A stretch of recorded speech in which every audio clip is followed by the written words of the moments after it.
Delay is not deny, Karma is preparing. नमस्ते।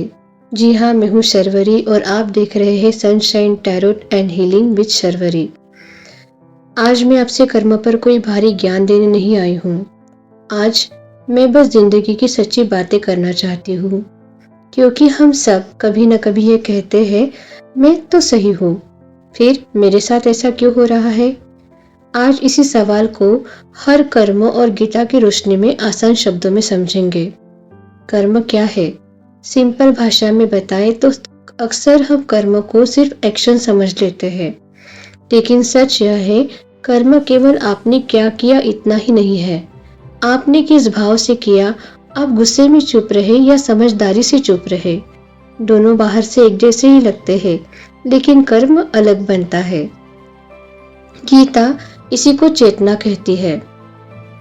श्री कृष्ण अर्जुन से कहते हैं, कर्मण्य वाधिका रस्ते मां फलेषु कदाचन। अब इसे जिंदगी की भाषा में समझिए। इसका मतलब ये नहीं कि फल मत चाहो, इसका मतलब है फल को पकड़कर मत बैठो, क्योंकि फल सिर्फ आपके मेहनत से नहीं बनता। उसमें समय, दूसरों लोगों की कर्म की शक्ति और ईश्वर की योजना भी होती है। मेहनत के बाद भी रिजल्ट न आना। मान लीजिए आप पूरी ईमानदारी से काम कर रहे हैं, फिर भी प्रमोशन नहीं मिलता या एप्रिसिएशन नहीं मिलती।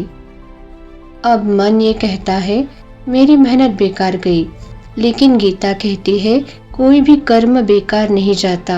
हो सकता है उसका फल किसी और रूप में किसी और समय पर आए। कारण यह है कि धैर्य भी कर्म का हिस्सा है। कर्म के 3 प्रकार है। गीता हमें कर्म को 3 हिस्सों में समझाती है। संचित कर्म, जो पुराने कर्म अभी तक बैलेंस में पड़े हैं।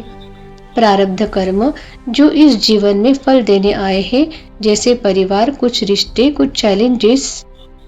और क्रियमाण कर्म, जो आप अभी भी बना रहे हैं प्रेजेंट में। आप आज कैसे रिएक्ट करते हैं, कैसे सोचते हैं, यही भविष्य बदलता है। अच्छे होकर भी अगर किसी को दुख मिल रहा है तो इसका अर्थ ये नहीं है कि आप किसी का बुरा नहीं कर रहे हैं, फिर भी आपको धोखा मिल रहा है। अब आप खुद से पूछते हैं कि मेरी गलती क्या थी। हर दुख सजा नहीं होता।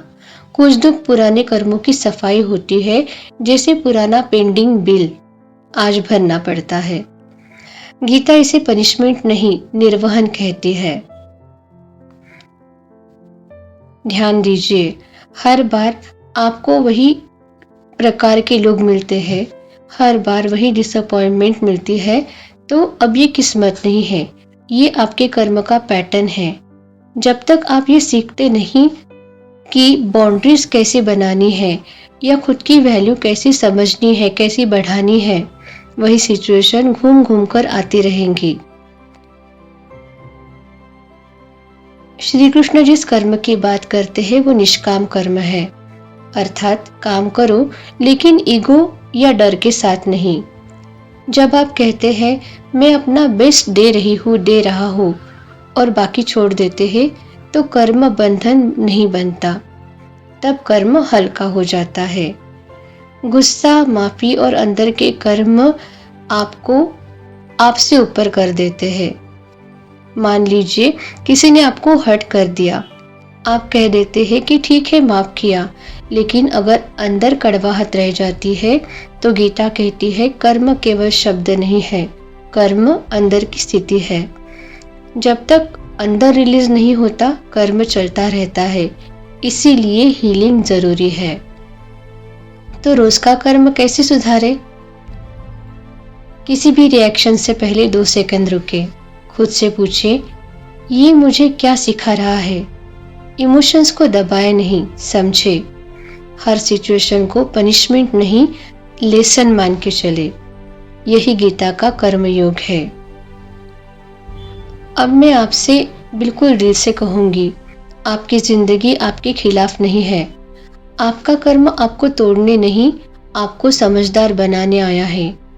श्री कृष्ण ने अर्जुन से कहा, युद्ध छोड़ने को नहीं कहा, उन्होंने कहा समझ के साथ कर्म करो। आज का अफर्मेशन आप मन ही मन में बोलिए, मैं अपने कर्म को समझ रही हूँ और उसी समझ से आगे बढ़ रही हूँ। मैं अपने कर्म को समझ रही हूँ और उसी कर्म से आगे बढ़ रही हूँ। मैं अपने कर्म को समझ रही हूँ और उसी कर्म से, उसी समझ से आगे बढ़ रही हूँ। मैं हूँ शर्वरी और ये था सनशाइन टैरोट एंड हीलिंग। ख्याल रखिए, कर्म बोझ नहीं है, कर्म मार्गदर्शन है। और इसके आगे हम चर्चा करेंगे इसके पार्ट 2 में। अपना ख्याल रखिएगा।